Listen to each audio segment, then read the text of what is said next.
Hey everybody, what's up? And this is the LEGO Fantastic Beasts Newt's case of magical creatures. And in this video, I'm going to be giving you all an in-depth review of this set, starting with the minifigures.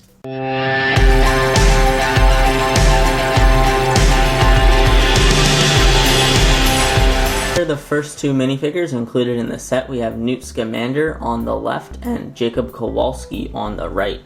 Newt is holding two things in his right hand. He has a wand, and if you haven't seen the wands before, they're actually come connected, so you get two wands in each set.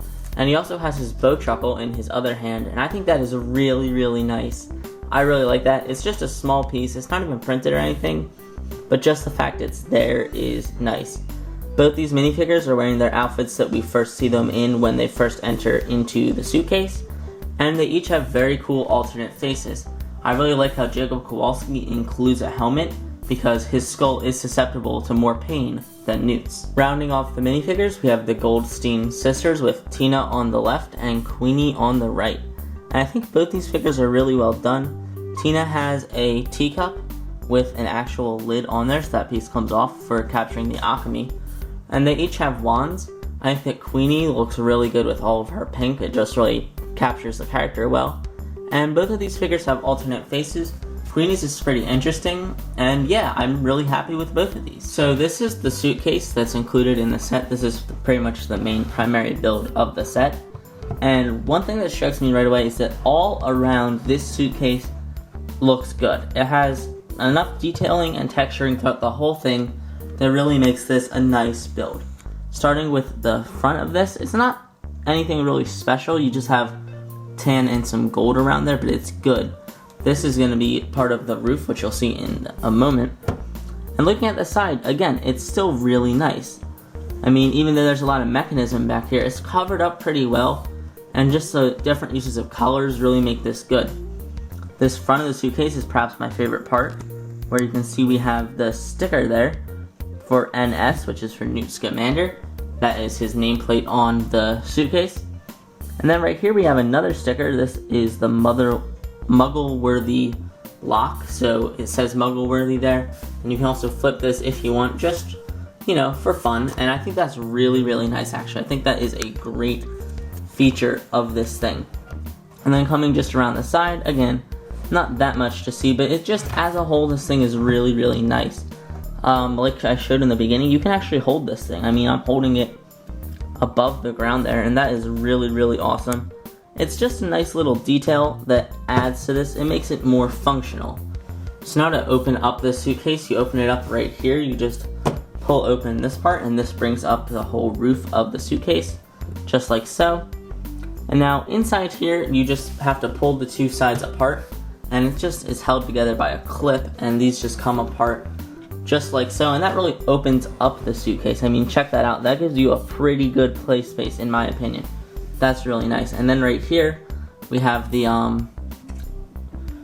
Newt's little office here, where you can open this up and you get the ladder.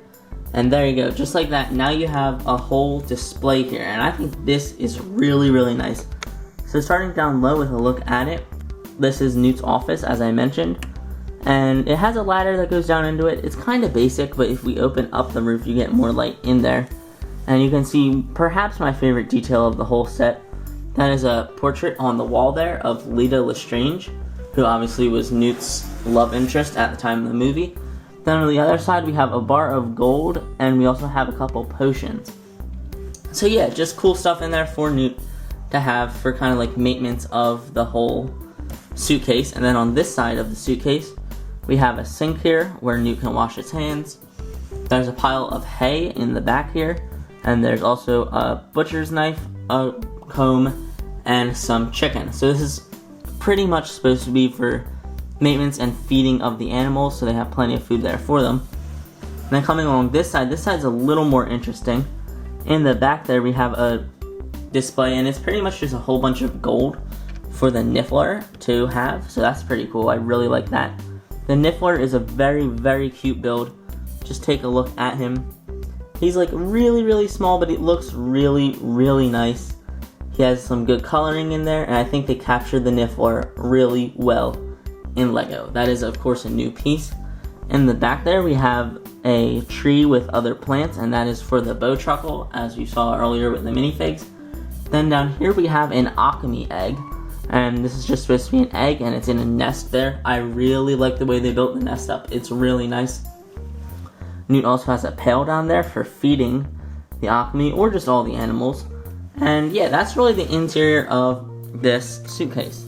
Now, one thing to notice is that the beasts included in the set are rather big, so you're not going to be able to fit them into this suitcase when it's closed up. And I mean, that's kind of a minor thing if you ask me. I mean, like, just like this, it looks real jumbled.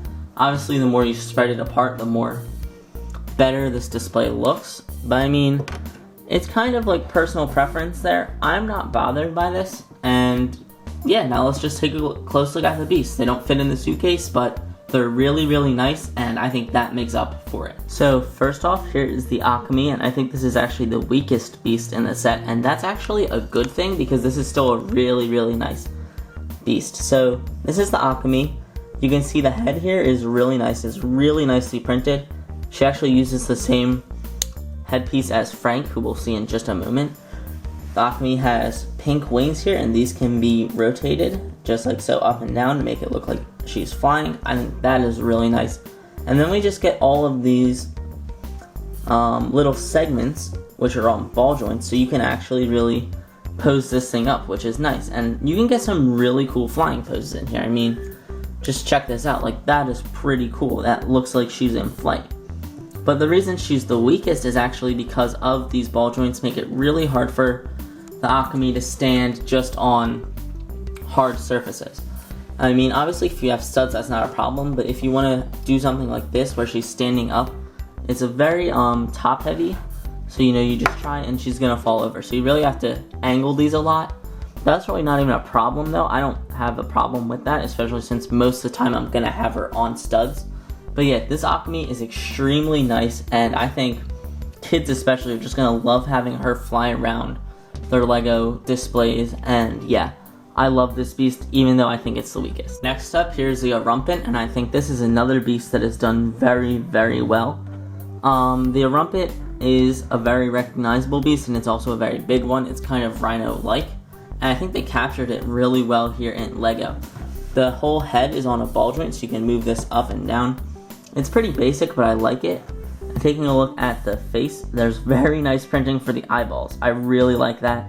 Just the yellow for the eye, it just looks really good in my opinion. The horn is nicely done, and I also really like how they included all the orange in here, because it kind of gives the glow that this beast had in Central Park in the actual movie. As for posability, this one actually has very free moving joints, which I think is good, but this one is ratcheted. But yeah, there's just a whole bunch of poses you can have for it. You can kind of put it in a walking pose if you wanted to, maybe do something like this, I don't know. I think that looks pretty good though. But yeah, I think this beast as a whole is very nicely done. It's just very built up, you know, especially in the center parts, just with all the different shaping. I think it's just really nicely done.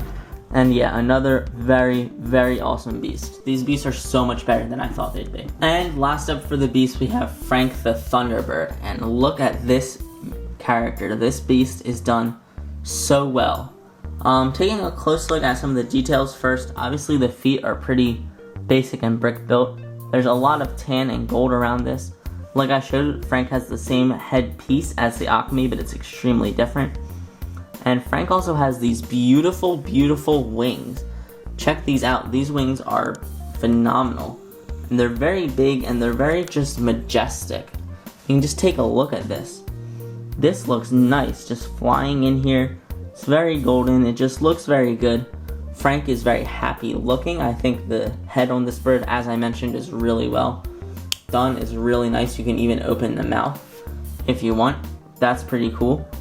And yeah, just all the gold around him. Even with the tail, I think the tail is very nice. It does fall off pretty easily, as you just saw there. It's just a pretty weak connection. But that's pretty much nitpicking based on how nice this bird actually is. It's very nice. You could even put him in a flying pose if you wanted, just by moving the wings back and maybe putting these up a bit. Yeah, this is really nice. This is a very, very nice magical beast. Probably my favorite in the set for sure. It just looks really good. And there you have it. That is my review of the Newt's Case of Magical Creatures. I think this set is really, really good. I mean, sure, you can't fit the beasts in the suitcase, but that really doesn't bother me. Because just the functionality that makes it just so accurate to the movie is great. Also for the minifigures, I mean, we get all 4 of the main characters that would go with this scene. That's phenomenal. For the beasts, I mean, we get 5 beasts technically, and they're all really, really good. The suitcase is phenomenal, like I said, and it's just the little details with it that really make it so good. And as a whole, I'm just really, really happy with this set, and I'm definitely able to say with confidence that this is in my top 10 LEGO sets of all time. It's that good. So thank you all so much for watching this video. I hope you all enjoyed it, and I'll talk to you all again in my next video.